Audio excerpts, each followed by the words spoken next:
आप सबको जय मसीह की। परमेश्वर आप सबको आशीष दे। परमेश्वर, मैं आपके सिंहासन के आगे सिर झुकाकर प्रार्थना दुआ करती हूँ कि ये जो वचन मैं पढ़ रही हूँ, जो प्रार्थना कर रही हूँ, जो भी इस प्रार्थना को देख रहा है, इस वचन को सुन रहा है, उनकी जिंदगियों में यह वचन 100 गुना फलों को लेकर आए। अंधकार की सत्ता इनकी जिंदगियों से वचन चुराने न पाए।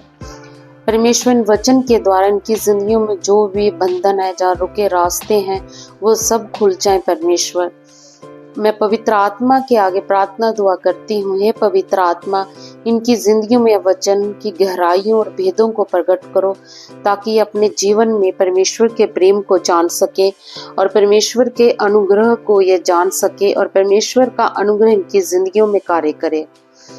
यीशु के नाम में मांगती हूँ, आमीन। आज हम विश्वास द्वारा धर्मी ठहरना ये वचन पढ़ेंगे कि हम विश्वास द्वारा कैसे धर्मी ठहरते हैं।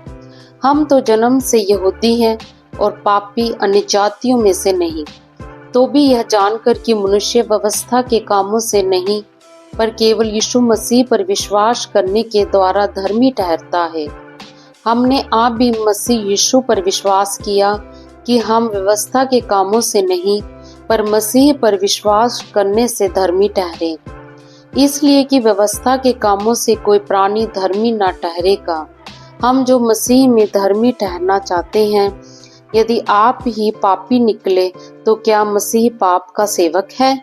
कदापि नहीं, क्योंकि जो कुछ मैंने गिरा दिया यदि उसी को फिर बनाता हूँ तो अपने आप को अपराधी ठहराता हूँ। मैं तो व्यवस्था के द्वारा व्यवस्था के लिए मर गया कि परमेश्वर के लिए जीऊं। मैं मसीह के साथ क्रूस पर चढ़ाया गया। जब मैं जीवित ना रहा पर मसीह मुझ में जीवित है, और मैं शरीर में अब जो जीवित हूँ तो केवल उस विश्वास से जीवित हूँ जो परमेश्वर के पुत्र पर है, जिसने मुझसे प्रेम किया और मेरे लिए अपने आप को दे दिया। मैं परमेश्वर के अनुग्रह को व्यर्थ नहीं ठहराता, क्योंकि यदि व्यवस्था के द्वारा धार्मिकता होती तो मसीह का मरना व्यर्थ होता। मैं यीशु के नाम में मांगती हूँ इस वचन को अपनी जिंदगी में और देखने वाली जिंदगियों में 100 गुना फलों को मांगती हूँ, आमीन। परमेश्वर, जैसे पौलुस जान चुका था कि उसके जीवन में परमेश्वर की कुर्बानी व्यर्थ नहीं है, वो जान चुका था कि परमेश्वर का प्रेम उसके लिए व्यर्थ नहीं है।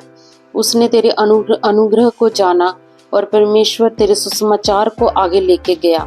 इसी प्रकार ये भी लोग तेरे वचन को सुने और जाने, जैसे पौलुस की जिंदगियों में काम हुए वैसे इनकी जिंदगियों में काम हो। ये भी तेरी कुर्बानी को जाने और तेरे प्रेम को जाने।